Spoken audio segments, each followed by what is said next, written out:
रात्रीचे 12:30 वाजून गेलेत. सगळीकडे अंधार, पुढे कसलीच वाट दिसत नाहीये. इकडून जाऊ, इकडून नाही.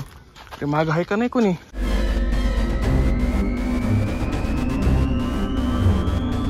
साधारण 1.5 वर्षापूर्वीची गोष्ट.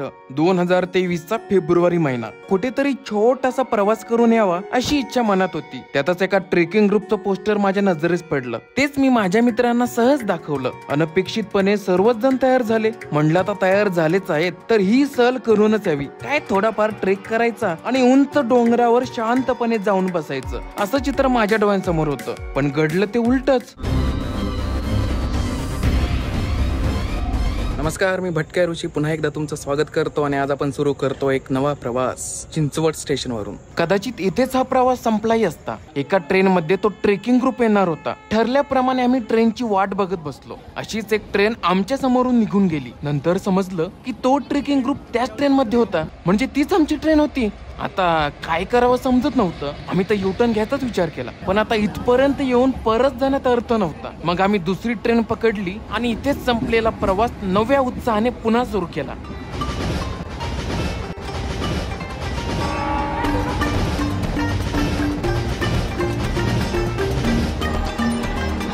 पुण्याहून विसापूरला ट्रेनने जायचं असेल तर आधी मळवली स्टेशन पर्यंत जावं लागतं. तिथून पायी आपण विसापूर किल्ल्यापर्यंत जाऊ शकतो. इकडे आमची ट्रेन जर्नी तर सुरू झाली.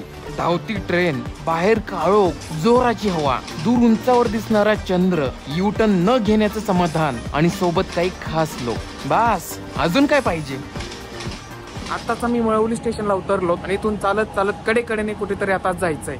तो ट्रेकिंग ग्रुप अजून स्टेशनवरच होता. मग आम्ही त्यांच्यात सहभागी झालो. जसा आमचा प्रवास होता, आमचं तर नुसतं स्टेशनवर पोहोचूनच पोट भरलं. असो, चला आता. रस्त्यात ना एक पूल येतो, त्याच्या बाजूला एक लोखंडी जिना आहे. आम्ही तिथूनच पुढे गेलो. काही वेळात आम्ही पायथ्याच्या गावी पोहोचलो आणि मग सुरू झाला एक अनपेक्षित अनुभव देऊन जाणारा विसापूर ट्रेक. मनात अजूनही तेच होतं, ट्रेक काय लगेचच होईल, मग वर आरामच करायचाय. पण अजून बरंच काही घडायचं बाकी होतं. ट्रेक सुरू झाला, चढ सुरू झाला. मला वाटलं होतं सोपा ट्रेक असेल, पण रस्ता खूपच घनदाट होत चाललाय. सगळीकडे अंधार, कुठेच काही दिसायला मार्ग नाही. फक्त चालत राहायचंय. ट्रेक काय संपायचं नाव घेत नव्हता. एवढा ट्रेक करण्याची आमची मानसिक तयारीच नव्हती. रात्रीचे 12:30 वाजून गेलेत आणि आमचा ट्रेक न थांबता सुरूच आहे. जसं पुढे जातोय तसं रस्ताही आणखी बारीक बारीक बारीक होत चाललाय. ते माग आहे का नाही कोणी? ट्रेकिंग ग्रुपचे काही लोक अगदीच पुढे होते तर काही अगदीच मागे. त्यामुळे अधेमध्ये जंगलात भटकण्याची भीती आम्हाला वाटत होती. पुढे कसलीच वाट दिसत नाहीये, फक्त झाडं झाडं झाडं. हे बघून आधी मला जरा भीतीच वाटली. असं वाटलं काय हे, पण आहे खोडच. माझा जो ग्रुप आहे तो आम्ही खूपच मागे पडलोय. लोक पुढे आहेत, पण काहींचा आवाज येतोय तर बहुतेक ते इथेच कुठेतरी थांबलेत. त्यांना शोधत जावं लागेल. अरे बापरे, पुढेही कोणी दिसाना, मागे कोणी दिसाना. अरे काय आहे, येतात तर दिशाच दिसत नाहीये. आहे का रस्ता? इकडून जाऊ, इकडून नाही. अच्छा, इकडे आहे रस्ता. चला. हे बघा, टॉर्च दिसते, म्हणजे आहे इथं कोणतरी. थांबलेत पुढे लोक. रात्रीचे 1 वाजलेत आणि आम्ही किल्ल्यापाशी पोहोचलोय. इथून विसापूर किल्ल्याची सुरुवात होती. आता कसं आहे मंडळी, कॅम्पिंगला गेलो म्हणल्यावर टेंट तर पाहिजे आणि महत्वाचं म्हणजे तो बनवता पण यायला पाहिजे. आमचे ट्रेक लीडर विनायक भाऊ टेंट कसं बनवायचं ते आम्हाला सांगत होते. घाई नाही करायचे. मुळात आमच्यात घाई करण्याची ताकदच नव्हती राहिली. आपल्याला कुठेही नाही जायचंय. कुठं जायची ताकद तरी कुठे राहिली आता. विनायक भाऊंनी सांगितलेली एकूण एक गोष्ट समजली असं आम्हाला आतून वाटू लागलं. मग मोठ्या आत्मविश्वासाने आम्ही आमचा टेंट बनवायला घेतला. कधी कधी आपल्याकडे अक्कल नसली ना तरी आपला आत्मविश्वास कमी येतो. आज तोच आजमावून बघायचा होता. रोज तू खूप मागे गेला, तिकडे जाशील तसाच. आता जाऊन जाऊन मी तरी कुठे जाणार आहे. बाकी आमचे प्रयत्न तर सुरूच होते, पण मंडळी एका गोष्टीची लई चिंता होती. टेंट बनव, पण टेंट बनवतानाचा आमचा व्हिडिओ नीट बनल की नाही. मधीच विनायक भाऊ आले. त्यांनी काय सुरू आहे ते बघितलं आणि मनानेच मदत करू लागले. तिकडून निघाला बाहेर. विनायक भाऊचा हात लागताच टेंट तयार. पण असं घडल्याने आमचा आत्मविश्वास लई ढासळला. असो, लई कष्ट झाले. आता टेंटात जाऊन जेऊ. मला 2 पाहिजे. नंतर पेटवली शेकोटी. आजची पिढी त्याला काय ते बोनफायर म्हणते. तिथं सर्वांनी आपली ओळख करून दिली. जॉब करतो, इंजिनियर आहे. वीकडेज मध्ये आणि वीकेंडला ट्रेक्स चालू असतात.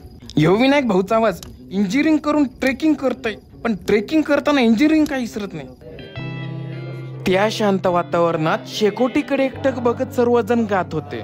इथे कोणीही कोणाला ओळखत नाही, तरीही काही क्षणांसाठी सर्वजण आपलेसे वाटू लागतात.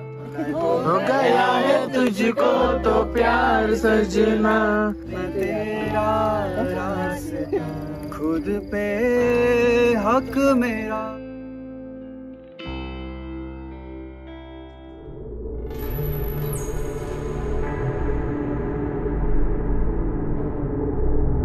ती रात्र तशीच संपून गेली. सकाळी मास्तरांनी हजेरी घेतली. मग आमचे ट्रेक लीडर विसापूर किल्ल्याविषयी आम्हाला माहिती सांगू लागले.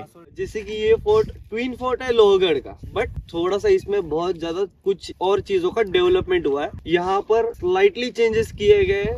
वहाँ पर मंदिर है, उस मंदिर का जो शेप है और जो उसका दरवाजा है उसका एंट्रेंस चेंज किया गया है लोहगढ़ से. सेकंड, ये फोर्ट के ऊपर एक तोफ लाके रखी है जो कि अपने को फोर्ट पर देखने को मिलती है.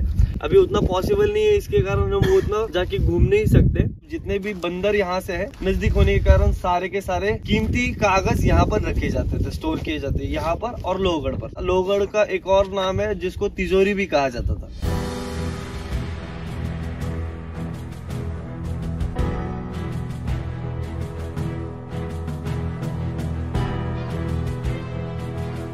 काल रात्री वर जाताना ही वाट खूप भयानक वाटत होती, पण आता उतरतानाही उजेड असला तरी चित्र काही वेगळं नाहीये. रात्री कॅम्पिंग केल्यानंतर सकाळी लवकर उठून आम्ही पुन्हा आता खाली उतरायला सुरू केलंय. तसा आमचा ग्रुप खूप मोठा आहे, पण पुन्हा तेच, ना मागं कुणी आहे ना पुढं कुणी आहे. मला असं वाटतंय की या जंगलात मी सध्या एकटाच भटकतोय. हे बघा हे छोटं खोड. काल रात्री याचीच भीती वाटली होती लांबून बघून. काल रात्री चढताना काही समजत नव्हतं की कुठून कसं आणि कुठं जातोय ते, पण आता उतरताना मात्र सर्व गोष्टी स्पष्ट दिसत आहेत.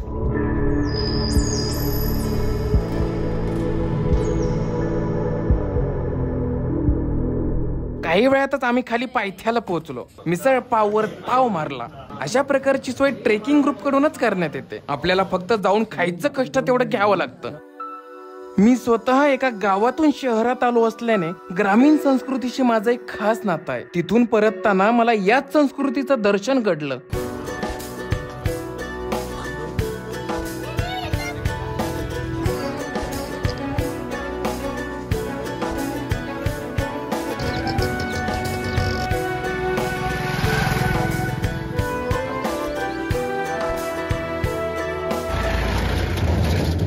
काल ह्याच लोखंडी जिन्यावरून आपण खाली उतरलो आणि आता इथूनच परत जायचंय.